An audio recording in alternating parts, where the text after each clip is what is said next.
Want a way to handcraft oceans, rivers, valleys, and mountains in Minecraft?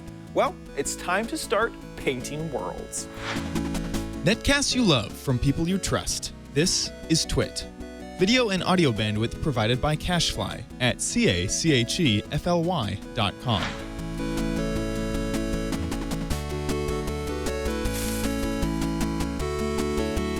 Hello and welcome to OMGcraft. This is the show that'll teach you how to become a Minecraft expert in no time. I'm your host, Chad Johnson, also known as OMGchad. This week's tool is for map makers. When making something new for friends or when you want to share with the public, I like to start with a really good foundation. Minecraft flat worlds normally are too bland, although they're really easy to get started with, and just normal world generation can be way too random. I don't want to go find the perfect spot to start building. So here's a tool that will allow you to control everything in a really simple way. WorldPainter is very simple, but also powerful, and this is used for painting worlds. WorldPainter was created by Pepsoft, a Dutch Java software development company. This works on PC, Mac, and Linux, so let's show it off. So this is what WorldPainter looks like once it has loaded up. Now let's first go over what you have at the top. You can either create a new world. This is a WorldPainter file, not a normal Minecraft saves file. You can import an existing WorldPainter world. You can save a WorldPainter world, or you can export so that Minecraft can read it. You have your undo, your zoom in and out, and a few more things along the top. These are all pretty self-explanatory.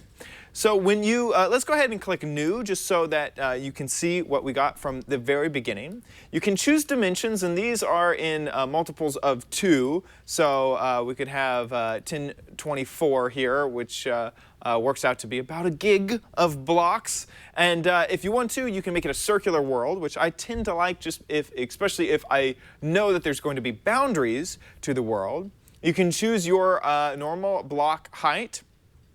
Hill height, so let's do something crazy. Let's make this go up to 70, and you can see over in the side that the hills will match. And then you can horizon hill size. We could move that around. We could move that down, and then we could even have at what level normal water level is, or what level the spawn area is, and you can kind of see it moving all around over there. This is generally what most WorldPainter worlds will look like. It's kind of hilly, but nothing too insane because you're supposed to go add that yourself. Let's just go ahead and create this world that I've kind of messed around with. And here we go. And if we zoom out, you can see that, yes, it indeed has created a circular world, which will just fall off into void if you go find that edge in normal Minecraft. Now, let's go over some of the tools that you have.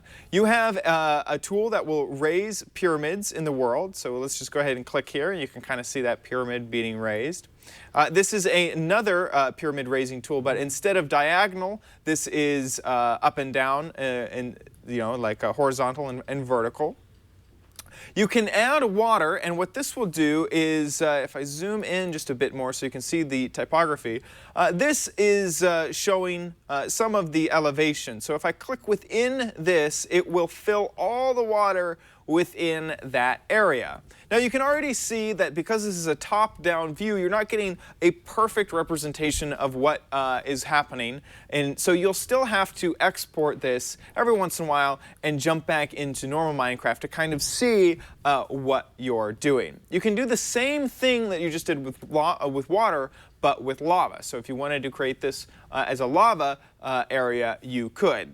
Next is to raise or lower height. Now, I'm using my scroll wheel on my mouse to make the brush size larger or smaller. You also have extra brushes over here, so you could do something with a lot more feather, a lot more of a hard edge, or a soft edge, or even different patterns. Let's go ahead and go back to this soft edge. If you go ahead and left click, it will raise the terrain, and if you right-click, it will lower the terrain. This is how you start to really build out your game, and how you can see where WorldPainter got its name. You're kind of painting on areas here. Next is the flatten tool. What this will do is whatever elevation you have clicked on to begin with, it will flatten the surrounding elevation to match that, that sort of plane of blocks. This is really good if, say, you want a plateau right here on the top of this mountain. If I click a few times, now I have a really good plateau. Next is the smooth tool, and a lot of people confuse the flatten and the smooth tool. Smooth will just make your hard edges less hard, and so it'll kind of blend everything together. I've seen a lot of people try to use the flatten tool kind of in a weird way. Smooth is actually what they're trying to achieve, and this is the best smooth tool I've ever found in Minecraft. Next is the Raise Mountains tool, and this will sort of raise a mountain in a specific area. If you click and hold, it will raise it up, and it adds some nice stuff like that, where it isn't like the pyramid tool. This is more for this sort of bulgy generation. Next, you can change the spawn point of the player. You may have seen this little red dot over here next to this mountain that I have made. And that is the spawn point of the player, so I could change it to wherever I want it to be. Another tip is to move around the map like I'm doing here. You have to reach over and on your keyboard hit the space bar, and then you can grab. It's kind of like a hand tool. You don't do anything with the mouse when you want to move it around. Next is the sponge tool. If let's say you want to get rid of some water, you can use the sponge tool to suck it all up. And finally, global operations, which allow you to do mass edits on your map.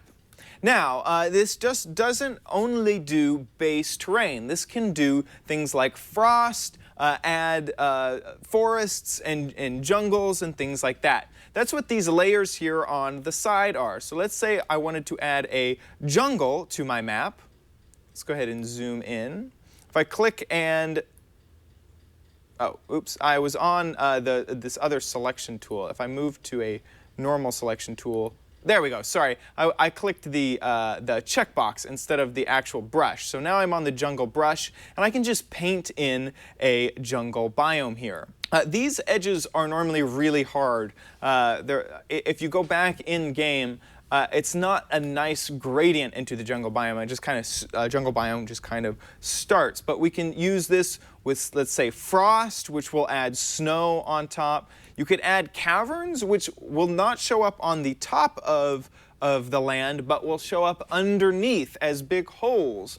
You can decide to add resources to those caverns. Down here, you can add resources, which will, of course, be your normal Minecraft resources.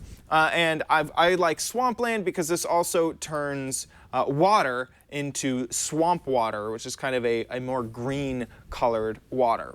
On top of that, you have your brushes for painting on terrain. Let's say that I wanted this shape right here just to be dirt. I can choose dirt, and now I have a dirt brush which can paint dirt on top. We can also use this to kind of check out some of the other brushes that come with WorldPainter. That was kind of like a spray. Here's another sort of spray. This is a hard circular edge to add dirt. And you can do this with many, many different blocks, and you can add your own if you want in the custom terrain area. Once you are finished with your creation, and this looks like a horrible Kid Pix version of Minecraft, you can hit the export to a Minecraft save. And you have a few more options in here with resources, you know, where your border size is, if it falls into void or generates water once the map is finished, and which world generation you should use. And I like to keep it on 1.6 Anvil. This will change with 1.7 because they are changing the world generation. And then you can also name it. By default, it's generated world. I'm just going to go ahead and keep that. And then you click export. And then it spends some time determining and crunching numbers to export your Minecraft save.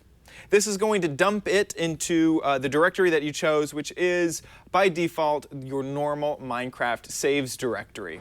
Okay, and now it has finished, and it gives you sort of a little bit of a readout. It did take 1 minute and 40 seconds to export that. So now we can go ahead and minimize WorldPainter and bring up our normal Minecraft, and this will be in the single player area of your Minecraft game. So let's just go ahead and click single player, and there it is, generated world.